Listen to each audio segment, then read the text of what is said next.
कृष्ण अंगिरस ऋषि के पास जाते हैं।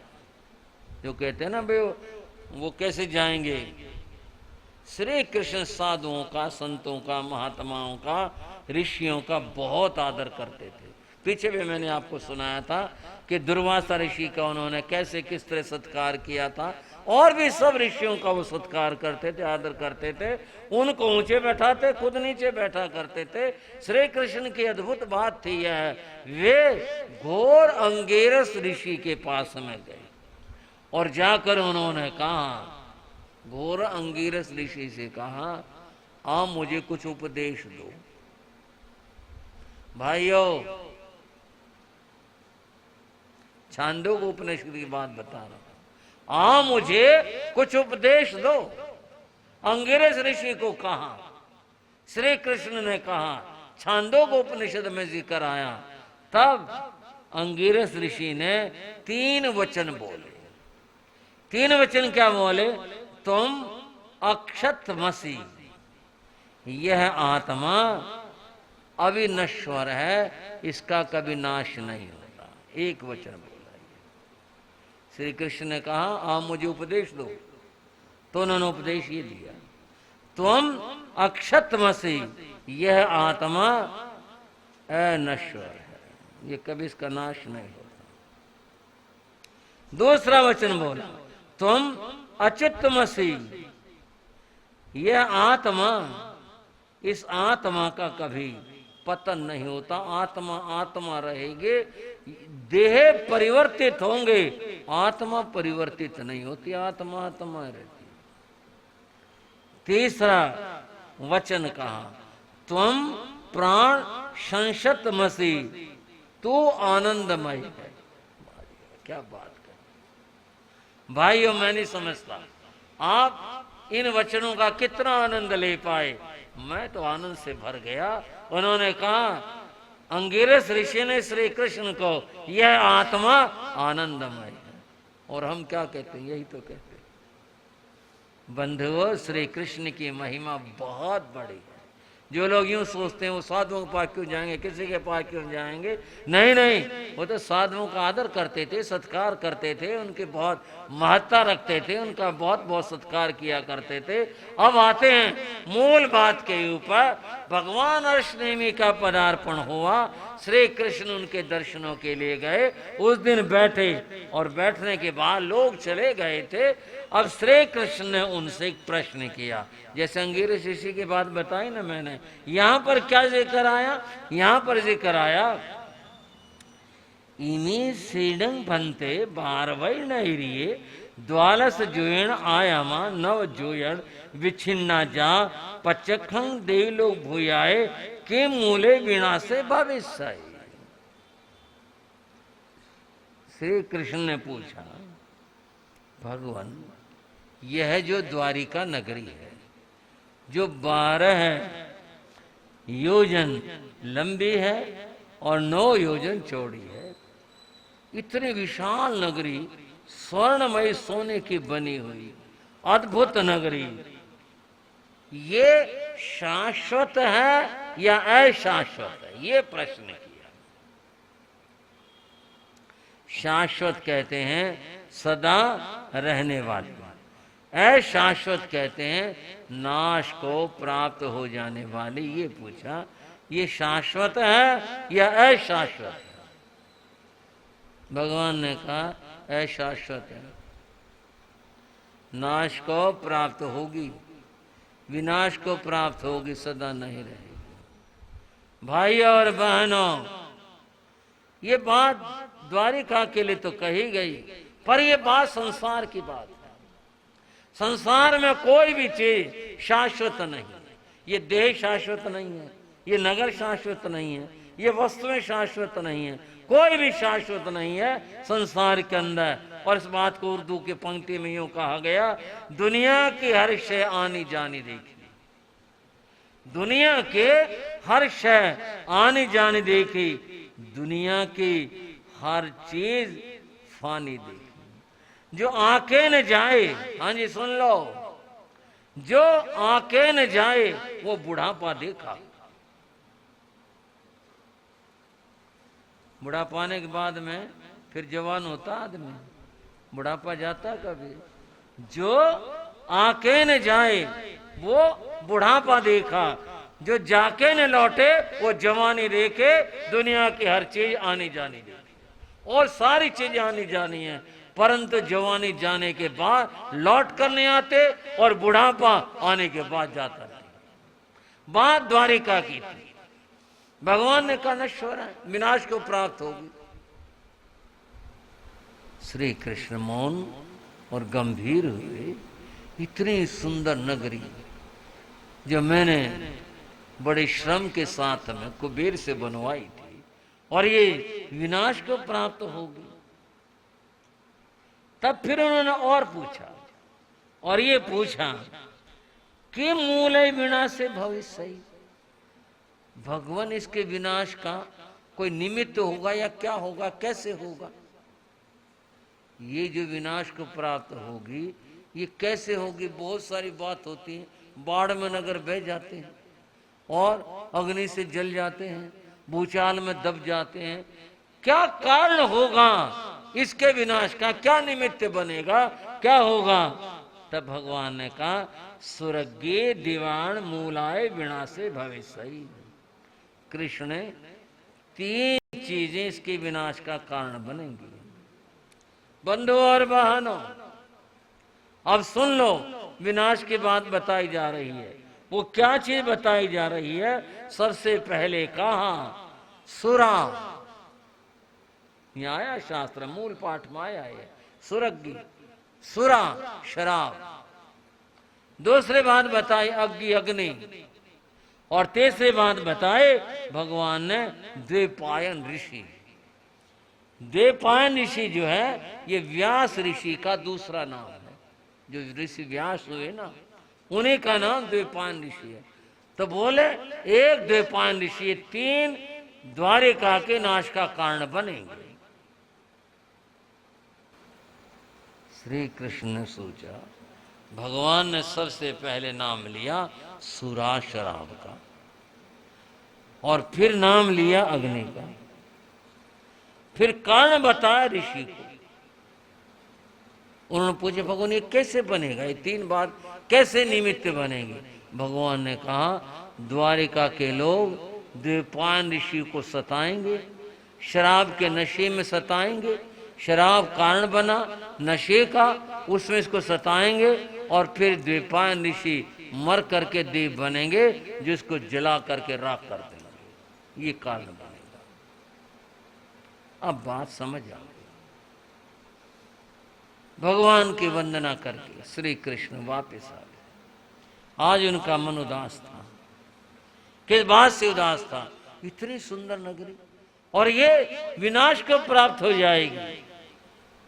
अपनी ओर से कुछ प्रबंध तो करना चाहिए, कुछ तो करना चाहिए जिससे कि द्वारिका की रक्षा की जा सके। बंधुओं, वे अपनी राज्यसभा के सिंहासन पर बैठे थे, विचार इसी बात को लेके चल रहे थे, द्वारिका नष्ट हो जाएगी।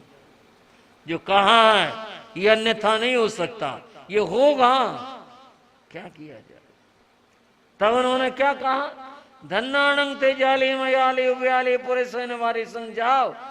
धन्य हो जाली मयाली उव्याली पुरी सेना आदि कुमारों को, जो हमारे परिवार के थे, उनको धन्य हो जो सब छोड़कर ठोकर मार करके संसार को साधु बनकर आत्म कल्याण कर लिया। धन्य हो उनको।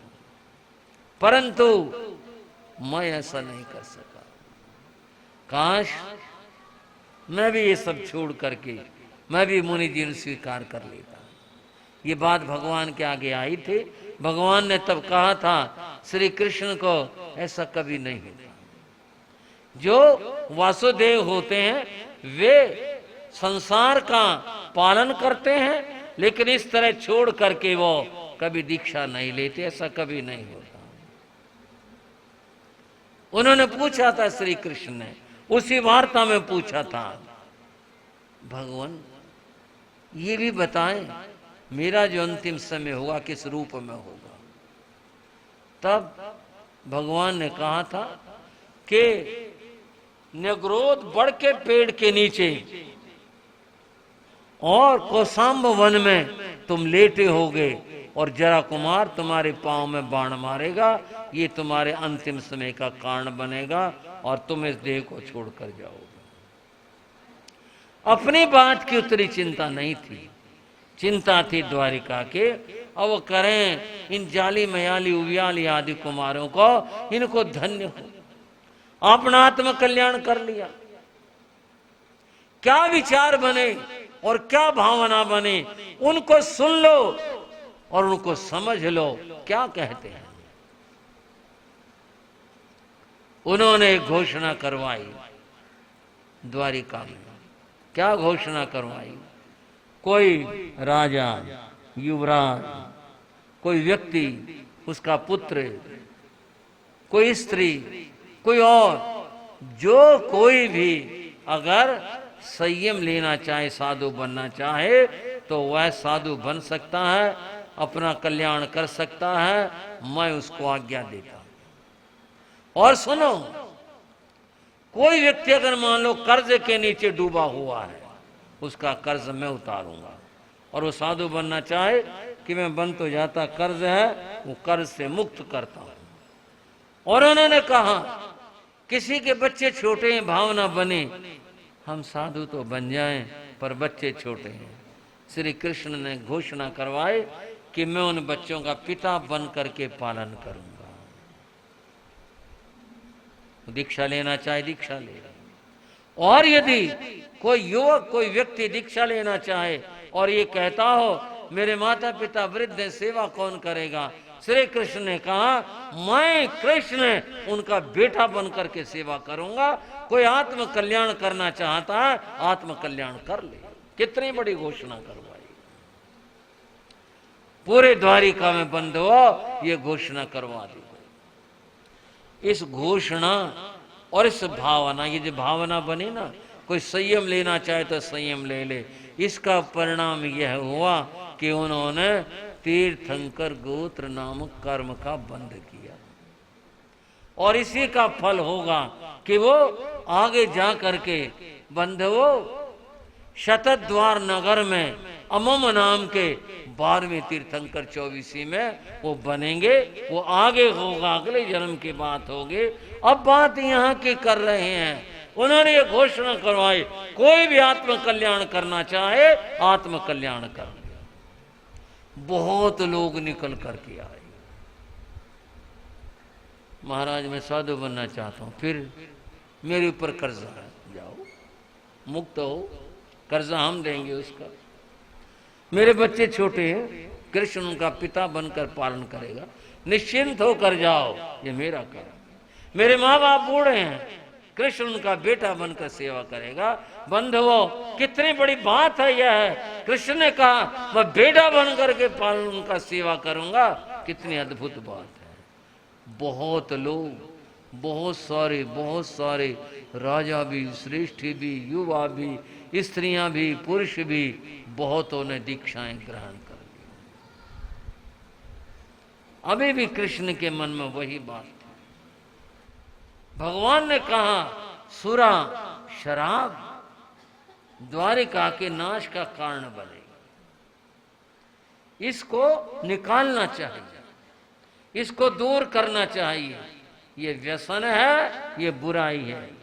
श्रावक श्राविक आओ, आपको तो क्या कहूं, परंतु मैं आज के इस प्रसंग से सबको संबोधित करना चाहता हूं। जिस घर में शराब आ जाती है उस घर का नाश होता है।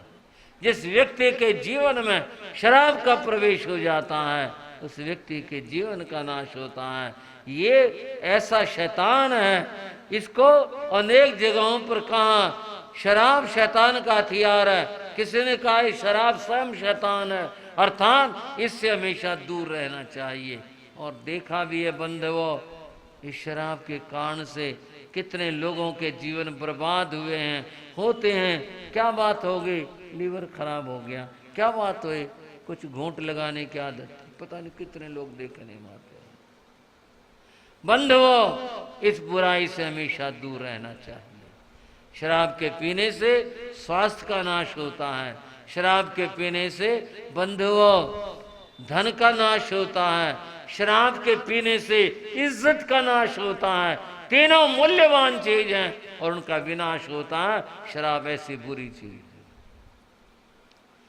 श्री कृष्ण महाराज ने अब एक दूसरी घोषणा करवाई। घोषणा ये करवाई, आज के बाद में द्वारिका में कोई व्यक्ति शराब नहीं पिएगा। जिसके पास में शराब है, जिनके घरों में शराब है, उनको मैं समय देता हूं कि वो सारी की सारी शराब जितने उनके पास है वो राज्यसभा के सामने एक स्थान है, वहां ला करके जमा करवा दो। आज के बाद एक दिन का समय देता हूं। इसके बाद अगर कहीं भी शराब मिल गई, किसी व्यक्ति के पास में कोई शराब पिए मिल गया, किसी के घर मिल गई, उसको कड़े से कड़ा दंड मिलेगा। अगर किसी ने ऐसा किया तो मैं कहता हूं शराब सारी जमा करवा दी जाए। साधुओं के उपदेश को तो मानने वाले बहुत कम लोग हैं, लेकिन सरकार का अगर डंडा हो तो फिर तो मानना ही पड़ता। बंधुओं, पीछे बड़ी दुखद बात रही दिल्ली के लिए कि यहाँ गली गली में शराब की दुकानें खुल गई थी। शराब तो विनाश का कारण है, शराब तो हानि का कारण है। तो श्री कृष्ण ने घोषणा करवा दी इस बात के कि वे कोई शराब नहीं पिएगा। काश अगर ये वर्तमान के शासक भी, मेरा किसी पार्टी से अर्थ नहीं, शासकों से तात्पर्य है, अगर ये भी ऐसा ही कुछ प्रतिबंध लगा दें कि भी शराब नहीं चलेगी, शराब नहीं बिकेगी, नहीं बनेगी, कितना अच्छा हो। लेकिन सरकारें तो अपने राजस्व के चक्कर में इससे आमदनी होती है, ऐसी बुराई को बढ़ावा देते हैं और उस बुराई का परिणाम है कि जीवन बर्बाद हो रहे हैं, अपराध बढ़ रहे हैं, कितनी हानियां हो रही हैं इस शराब के कारण से।